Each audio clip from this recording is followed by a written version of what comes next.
नमस्कार सभी को। मैं सरोज नैनीवाल, सहायक आचार्य समाजशास्त्र, राजकीय महिला पीजी महाविद्यालय झुंझुनू। आज के इस वीडियो में हम बात करेंगे कि विकास के समाजशास्त्र की विषय सामग्री क्या है। यानी विकास का जो समाजशास्त्र है, इसकी विषय वस्तु के रूप में हम किन चीज़ों को, किन टॉपिक्स को ले सकते हैं, है ना। और विषय सामग्री यानी वो निश्चित बातें हैं जिनका अध्ययन किसी विषय के अंतर्गत किया जाते हैं, वो कहलाती है उसकी विषय वस्तु या विषय सामग्री। तो आज के इस वीडियो में हम बात करेंगे कि विकास का जो समाजशास्त्र है उसकी विषय वस्तु के अंतर्गत किन किन चीज़ों को रखा हुआ है। विकास का समाजशास्त्र, जैसा कि हम पिछली वीडियो में भी बात कर चुके हैं, विकास का समाजशास्त्र यानी समाजशास्त्र की ही एक शाखा जिसके अंतर्गत विकास और विकास से संबंधित जो समस्याएं हैं, उनके सुझाव हैं, विकास से संबंधित जो मुद्दे हैं, उन सब का अध्ययन विकास के समाजशास्त्र के अंतर्गत किया जाता है। यानी हम यूँ कह सकते हैं कि द्वितीय विश्व युद्ध के पश्चात और उपनिवेशवादी शासन से जो राष्ट्र स्वतंत्र हुए थे, तो वो जो नवोदित राष्ट्र थे उनके अंतर्गत क्या क्या समस्याएं थी, क्या क्या मुद्दे थे, उन सब का समाधान निकालने के फलस्वरूप, समाधान करने के फलस्वरूप ही विकास का समाजशास्त्र अस्तित्व में आया था। तो उस विकास के समाजशास्त्र की विषय सामग्री जो है उसका विस्तृत वर्णन अब हम करेंगे। सबसे पहला पॉइंट हम इसके अंतर्गत ले सकते हैं कि विकास तथा संस्कृति की पारस्परिक निर्भरता। यानी विकास के समाजशास्त्र की विषय वस्तु के अंतर्गत पहला टॉपिक हमने लिया कि विकास तथा संस्कृति, यानी संस्कृति यानी मोटे मोटे रूप में लोगों के जीवन जीने का ढंग या पर्यावरण के अंतर्गत जो भी मानव के द्वारा निर्मित है वो उसकी संस्कृति कहलाता है। तो विकास और संस्कृति की पारस्परिक निर्भरता, इसको विकास के समाजशास्त्र की विषय वस्तु के संदर्भ में लिए रखा गया है।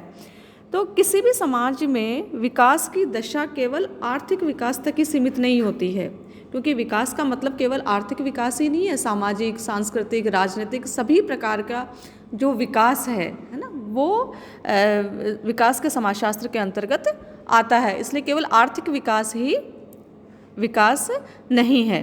तो किसी समाज में विकास की दशा केवल आर्थिक विकास तक ही सीमित नहीं होती है, वरन विकास की प्रकृति और सीमा का निर्धारण करने में संस्कृति का भी महत्वपूर्ण योगदान होता है। संस्कृति के संदर्भ में विकास का अध्ययन करना विकास के समाजशास्त्र की प्रमुख विषय सामग्री है या प्रमुख विषय वस्तु है। किसी भी समाज का विकास तब तक नहीं हो सकता है जब तक कि उसके धार्मिक तथा उसके सांस्कृतिक मूल्य विकास के अनुकूल ना हों। सामाजिक, धार्मिक और आर्थिक जीवन के प्रति व्यक्तियों का दृष्टिकोण को समझे बिना विकास एवं इससे संबंधित विभिन्न आवश्यकताओं और समस्याओं का समुचित मूल्यांकन नहीं किया जा सकता है, और इनका अध्ययन करना ही विकास के समाजशास्त्र को समझने के लिए बेहद आवश्यक है। दूसरा पॉइंट हम इसके अंतर्गत ले सकते हैं उद्यमिता का अध्ययन।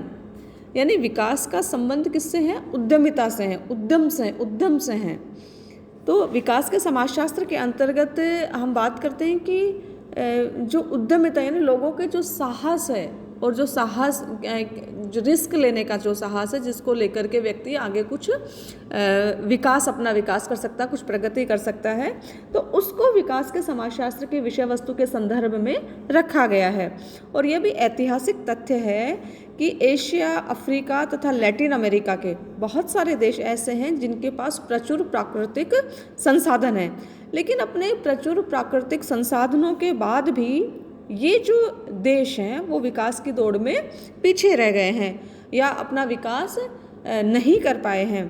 तो इसका तात्पर्य ये हुआ कि आर्थिक विकास केवल प्राकृतिक संसाधनों और श्रम से ही संबंधित नहीं होता है। केवल आर्थिक विकास जो है, केवल उसका संबंध प्राकृतिक संसाधनों से या फिर श्रम से ही संबंधित नहीं है, बल्कि विकास की प्रकृति चाहे आर्थिक हो और चाहे वो सामाजिक हो, इसके लिए योग्य उद्यमियों की आवश्यकता भी होती है।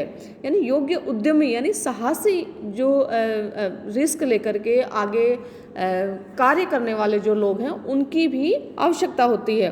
तो आगे हम बात करेंगे कि उद्यमी व्यक्ति क्या होते हैं, कौन होते हैं।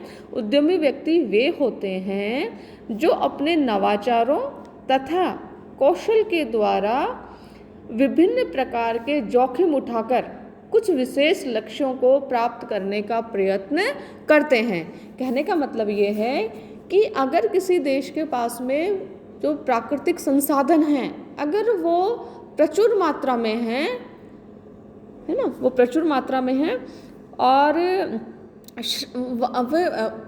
प्रचुर मात्रा के अंतर्गत है, लेकिन अगर उनका सही प्रकार से दोहन नहीं किया गया, है ना, अगर वहाँ उद्यमी लोग नहीं हैं जो कि अपने नवाचारों और अपनी तकनीकी योग्यता बौद्धिक जो योग्यता है उसके द्वारा उनका अगर दोहन नहीं कर पाते हैं, तो ये ज़रूरी नहीं है कि जिस देश के पास में प्राकृतिक संसाधन की भरमार हो, प्रचुर मात्रा में हो, तो वो विकास की दौड़ में आगे ही रहे। ये ज़रूरी नहीं है, क्योंकि उसके लिए आवश्यकता होती है उद्यम की, उद्यमी व्यक्ति की, है ना। तो उद्यमी व्यक्ति जो होते हैं वो अपने नवाचारों और कौशल के द्वारा विभिन्न प्रकार के रिस्क जोखिम उठा करके और कुछ जो विशेष जो उनके लक्ष्य होते हैं, कुछ उनके उद्देश्य होते हैं, उन उद्देश्यों को प्राप्त करने का प्रयत्न करते हैं।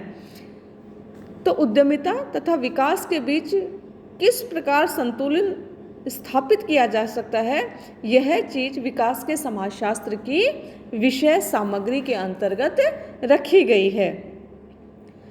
अगला पॉइंट हम इस विकास के समाजशास्त्र के विषय वस्तु या विषय सामग्री के संदर्भ में रख सकते हैं, विकास तथा राजनीतिक संस्थाएं।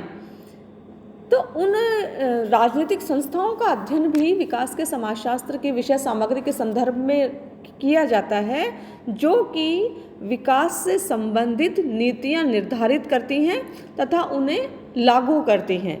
तो उन राजनीतिक संस्थाओं का अध्ययन किया जाता है जिनका संबंध विकास से संबंधित नीतियां निर्धारित करने तथा उन्हें लागू करने से होता है, क्योंकि विकास का लक्ष्य एक स्वस्थ राजनीति तथा व्यवस्थित अधिकारी तंत्र के बिना प्राप्त नहीं किया जा सकता है। इसलिए जो संस्थाएं विकास से संबंधित नीतियां निर्धारित करती है, कार्यक्रम बनाती है और उनको क्रियान्वित करती है, उन राजनीतिक संस्थाओं का अध्ययन भी विकास के समाजशास्त्र के अंतर्गत किया जाता है। अगली हम बात कर सकते हैं मानव विकास एवं सामाजिक विकास की। तो मानव विकास का जो संबंध है वो मानवीय दशाओं के सुधार से होता है।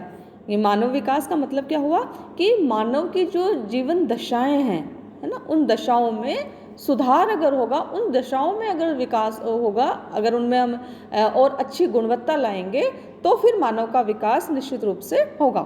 तो जीवन प्रत्याशा कैसे ला सकते हैं? जीवन प्रत्याशा, जन्म दर, मृत्यु दर और शिशुओं की मृत्यु दर आदि मानव विकास के कुछ प्रमुख सूचक हैं। यानी जीवन प्रत्याशा अगर अधिक बढ़ी है तो इसका मतलब मानव विकास हुआ है।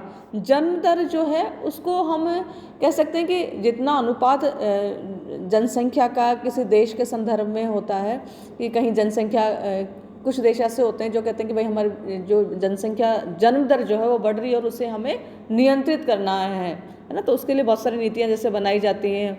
और मृत्यु दर को भी नियंत्रित किया जाता है कि बीमारियों बीमारी के कारण अगर लोग ज़्यादा मर रहे हैं तो उसको, है ना, उस दिशा में सुधार किया जाता है कि बीमारियों को किस तरीके से कंट्रोल करें, किस तरीके से उनके नियंत्रण स्थापित करें। शिशुओं की मृत्यु दर आदि मानव विकास के, यानी इन सब के द्वारा जीवन प्रत्याशा, जन्म दर, मृत्यु दर और शिशुओं की, बच्चे जो होते हैं छोटे, उनकी मृत्यु दर के आधार पर हम मानव विकास को समझ सकते हैं कि कितना किसी देश ने कितना मानव विकास या मानव के जीवन की दशाओं में कितना सुधार हुआ है। तो इन सब का अध्ययन जो है वो विकास के समाजशास्त्र की विषय वस्तु के अंतर्गत रखा गया है। तो मानव विकास का संबंध आर्थिक साधनों के उस न्यायपूर्ण वितरण से भी है जिसके द्वारा अधिकांश लोगों के जीवन से संबंधित आधारभूत समस्याओं का समाधान किया जाता है और समाधान करके लोगों के व्यवहार व मनोवृत्तियों को समाज की आवश्यकताओं के अनुकूल बनाया जाता है। आगे की बात हम अगले वीडियो में करेंगे। धन्यवाद।